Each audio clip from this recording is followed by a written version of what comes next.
তারা আমরা খোঁজ নিয়েছি কিভাবে?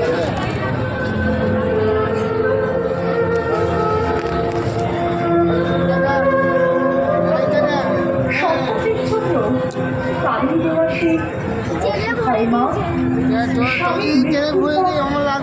সংসারে ছাতা খাওয়া সেই বৃদ্ধা মা, আলাদা হয়ে যাওয়া সংসারের সেই ভাবির মা, তাদের কথা কেউ বলবো না আমরা। সেই না বলা মায়েদের কথা আর তাদের অসহায় জীবনের গল্প, সেই নিয়েই দেশার বারোয়ারি এই বছরের ভাবনা ইতি তোমার মা।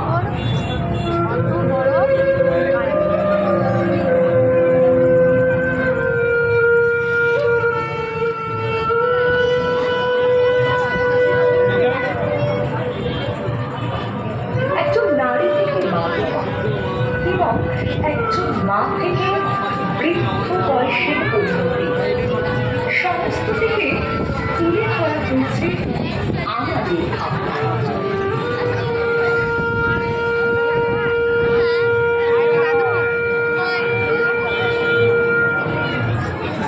শুরুতে একটি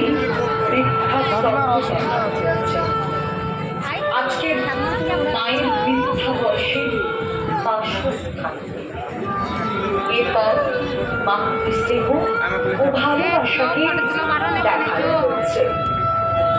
তার মস্তিষ্ক এবং হৃদয় জুড়ে তখন শুধু সন্তানের ভাবনা, আগত সন্তান